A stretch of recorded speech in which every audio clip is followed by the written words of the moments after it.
Oke, selamat datang lagi di Dion Garage. Jadi saya punya satu unit luar biasa yang emang bener-bener langka di jalanan, dan mobil ini jadi inceran dari para kolektor.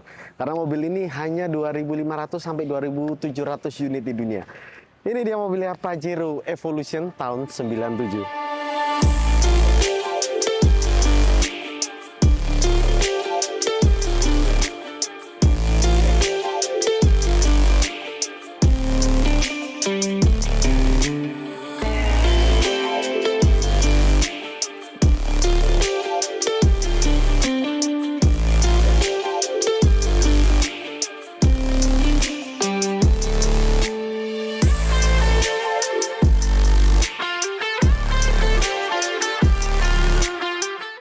Oke, hari ini saya bahagia banget bahas mobil satu ini karena mobil satu ini punya tenaga yang luar biasa dengan unit pun terbatas dan langka, cuma 2.700 unit, itu pun yang versi Matic-nya 2.000 unit, dan untuk yang versi manualnya itu sekitar 500 sampai 700 unit di dunia.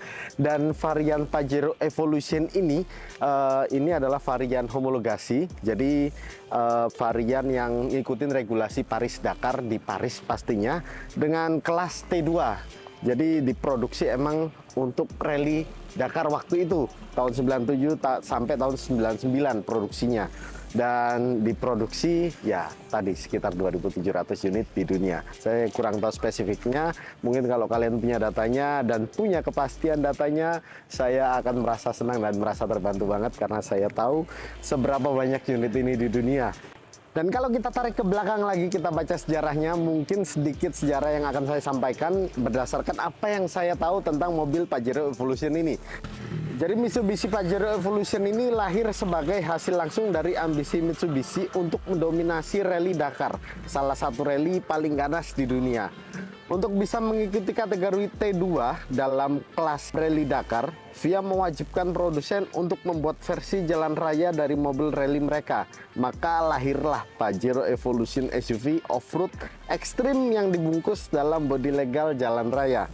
Model ini didasari dengan generasi kedua Mitsubishi Pajero, namun mengalami banyak modifikasi dari segi mekanis dan aerodinamika untuk meningkatkan performa di medan yang cukup berat. Dan yang paling gak sabar kita bahas mesinnya dulu, karena mesinnya ini yang membuat mobil ini menjadi mobil yang luar biasa. Oke, untuk Pajero Evolution ini menggunakan kode mesin 6G74, yang dimana mesinnya itu 3.5L dengan V6 MIVEC tapi belum turbo, jadi non turbo. Dan untuk hasil tenaganya sekitar 280 PS, dan untuk torsinya itu sekitar 348 Nm. Luar biasa buas. Kemudian mobil ini sudah bertransmisi otomatis, yang dimana kalau otomatis itu sekitar 2.000 unit di dunia, dan untuk yang manual itu cuma 500 sampai 700 unit di dunia, dan itu susah banget nyarinya. Kalau misalnya kalian punya yang versi manualnya Evolution, mending kalian simpen. Karena kenapa? Karena ini adalah investasi jangka panjang yang menurut saya harganya bakal semakin mahal dari tahun ke tahun. Kemudian mobil ini juga sudah 4WD pastinya, karena mobil ini penggunaannya untuk SUV off-road, dan punya akselerasi 0 ke 100-nya cuma 7,8 detik aja, bahkan nggak sampai 8 detik. Jadi untuk kelas SUV off-road, mobil ini kenceng banget, buas banget, dan luar biasa. Jadi kalau kalian punya, mending disimpan lah ya, mending disimpan, dilap, ditaruh di garasi atau ruang kerja kalian, atau bahkan di dalam rumah. Ini bisa jadi pemandangan yang luar biasa cantik banget. Dan untuk harga barunya dulu ya, yang saya tahu harga barunya dulu sekitar 3,5 sampai 4 juta yuan, yang artinya kalau dirupiahin atau dikursin ke rupiah itu sekitar 490 sampai 550 juta. Yang dimana waktu tahun 97 itu, kalau kita bahas dari harga emas untuk patokannya, 1 gram emas itu sekitar 20 ribuan atau 25 ribu. Kita ambil 25 ribu, sekarang harga emas sekitar 2.100.000. Jadi kalau misalnya kita kursin lagi ke emas, ini bisa sampai 5 miliar harusnya ya pasarnya. Tapi ini masih belum sampai 2 miliar, bahkan masih jauh di bawah 2 miliar. Dan saya yakin mobil ini dari tahun ke tahun pasti naiknya luar biasa.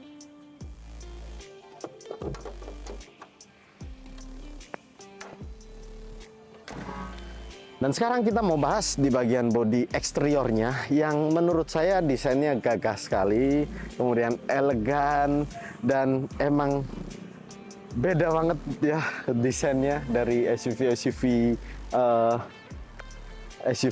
lain lah pokoknya. Saya suka banget desainnya, dari kap mesinnya juga, terus mungkin lampunya juga masih lampu halogen karena ini mobil lama tahun 97 ya. Terus di sini ada tulisan Evolution yang V sama T-nya ini udah hilang karena emang ini mobil lama ya.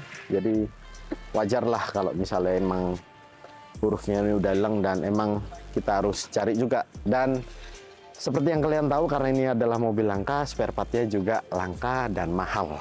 Jadi menurut saya emang harus dijaga bener-bener, jaga baik-baik mobil ini, jangan sampai ada baret lecet atau ada spare part yang hancur.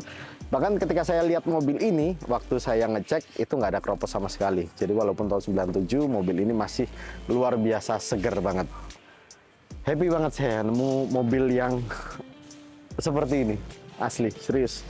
Dan 4WD-nya juga masih berjalan cukup baik ya, dan untuk kelistrikannya juga cukup normal, kaki-kaki juga masih standarnya, jadi masih cukup enak kalau misalnya dipakai daily. Tapi sayang banget kalau misalnya mobil ini buat dipakai daily.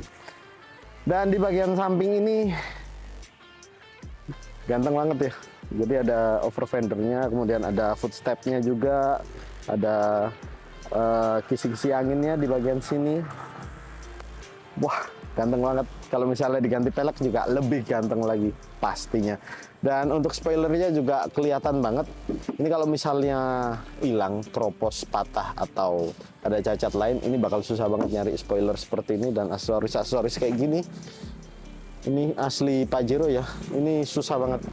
Walaupun cuma talang air, spoiler, dan lain-lainnya, aksesoris ini susah-susah banget. Dan kuncinya masih seperti ini ya, yang pasti belum keyless. Karena masih tahun 97, masih kunci-kunci lama lah. Kita buka bagasinya. Oh ya, di jendela sini tetap masih ada wipernya ya, di bagian kanan, agak sedikit nggak kelihatan. Dan seperti kalian tahu, kabinnya cukup luas. Karena mobil ini walaupun 3 pintu itu punya panjang 4 meter dan punya lebarnya sekitar 1,8 meter. Jadi masih cukup luas banget. Kalau kita bandingin sama SUV kecil ya kayak Suzuki Jimny, itu kecil banget, bahkan bagasinya super kecil lagi, nggak seluas ini ya. Ini masih bisa taruh 2 sampai 3 koper. Kemudian waktu saya cobain di kursi kemudi, saya juga masih cukup amat sangat nyaman. Belakangnya juga sangat nyaman, jadi legroom dan headroomnya juga masih luar biasa luas banget untuk mobil dari 3 pintu ini. Sekarang kita mau ke bagian interior dan bagian dalamnya ya, karena tampilannya klasik banget dari eksterior dan interiornya. Oke, ketika saya masuk mobil ini dari dalam itu masih banyak banget stiker Jepang-Jepangnya ya. Jadi kayak di pintu ini, terus ada di bawahnya juga, terus ada di bagian sini juga, terus ada di bagian sun visor-nya juga. Itu masih utuh banget ya. Mungkin agak sedikit kotor tapi masih utuh. Jadi wah, kalau mobil tua ada stiker-stiker seperti ini mungkin stikernya murah, tapi kalau masih dari pabrikannya ini bisa jadi nilai yang lebih ya. Karena ini adalah mobil tua, mobil kolektor. Jadi kalau misalnya masih standar, terus masih ada stikernya, kemudian masih sininya juga masih belum ada perbaikan sama sekali, terus langit-langitnya juga masih bersih, nggak ada bekas kuning atau hitam-hitam yang kotor, itu nilai plusnya jauh lebih plus lagi pastinya. Kemudian kita masuk mobil ini masih banyak tombol-tombol yang saya kurang mengerti ya, karena emang saya baru banget dapetin mobil yang seperti ini, Evolution. Saya juga belum memahami mobil yang seperti ini, tapi mungkin bakal saya ulas lagi nanti lebih dalamnya ketika saya bawa pulang. Terus saya cari-cari ini apa ya, mungkin seperti itu ya, karena emang mobil ini menarik banget buat diolah lagi, karena menurut saya fiturnya cukup lengkap sih mobil ini. Terus ada ininya juga ya, ada auto mirrornya serta retract mirror. yang dimana retracknya ini udah rusak kayaknya ya. Coba kita nyalain dulu. Wah, mesin V6 bensinnya ya. Oh, kalau auto mirrornya masih bisa ya, kiri kanannya juga masih bisa. Jadi auto mirrornya di sini masih bisa, tapi retract mirrornya udah rusak, mungkin agak sedikit kita perbaiki nantinya. Terus di bukanya juga udah auto ya, dua-duanya udah auto bos. Power window-nya, udah auto. Tahun 97 pak ini pak, udah auto. Setirnya Momo, terus joknya pakai Recaro karena emang Evolution ya, tipe Evolution adalah tipe yang untuk balap ya, joknya emang harus Recaro lah. Kemudian untuk di bagian sini ya cuma ada klakson lah, belum ada steering switch. Pastinya ini ada tambahan, jadi buat Bluetooth telepon mungkin. Jadi ada mic-nya di sini. Kemudian cluster ininya juga masih model lama ya. Kilometernya juga masih belum digital, semuanya belum digital. Ini masih model lama banget. Terus di sini ada 4 WD-nya, yang dimana ada 2H, 4H, 4HLC, sama 4LLC. Jadi bisa kita lihat di sini, ini transmisi matic 5 percepatan otomatis. Oke, untuk di bagian tengah sini ada kisi AC, kemudian ada AC yang ada tampilan digitalnya ya, sama masih konvensional juga. Saya lebih suka AC yang konvensional yang bisa dipencet-pencet gini dan ada suaranya, saya lebih suka karena biar kita tahu juga ini udah berubah atau belum pengaturannya. Kemudian di sini ada temperaturnya, yang paling kecil itu 17 dan yang paling besar temperaturnya di suhu 32 derajat Celcius. Di sini ada tambahan untuk radio, tapi kita nggak bakal nyalain radionya. Terus ada Bluetoothnya juga kalau nggak salah ini. Ada aux, ada Bluetoothnya. Jadi biar lebih nyaman aja lah kalau buat daily. Kemudian lacinya ya laci-laci jadul zaman dulu lah. Sudah ada airbagnya juga dan ada pegangannya juga ya, apa namanya, hand grip. Ini hand gripnya ada 2 ya.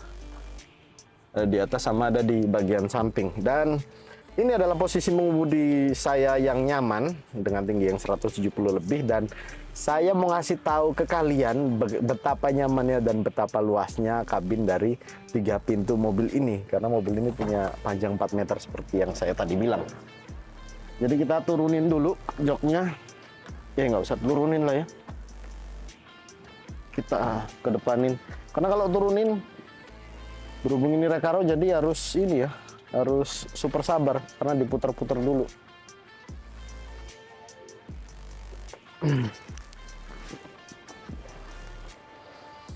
Oke, seperti yang saya tadi bilang, jadi ini posisi mengemudi yang nyaman buat saya, dan saya di belakangnya juga dengan tinggi 170 lebih masih ada ruang untuk legroom dan headroomnya, jadi masih cukup luas untuk 3 kabin yang saya rasa Jimny nggak punya seperti ini ya, karena saya juga pengguna Jimny yang karena saya suka ya mobil yang SUV kecil-kecil 3 pintu seperti ini, Jimny dan lain sebagainya saya suka.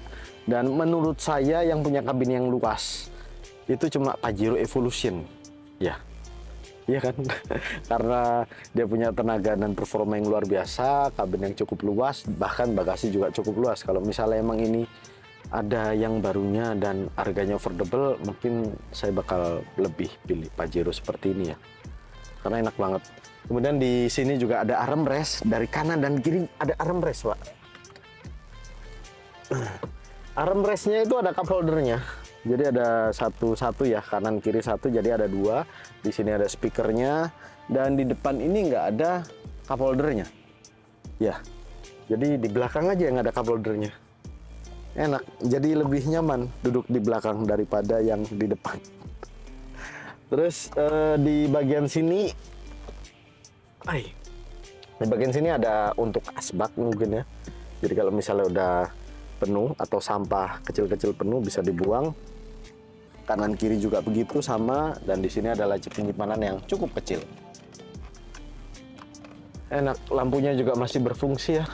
Di sini juga ada hand gripnya, sama kanan kiri juga ada, seat belt juga ada. Jadi ini worth it banget buat daily, walaupun ini adalah mobil SUV off-road 4WD yang kegunaannya untuk rally atau off-road. Mobilnya Jackie Chan lah.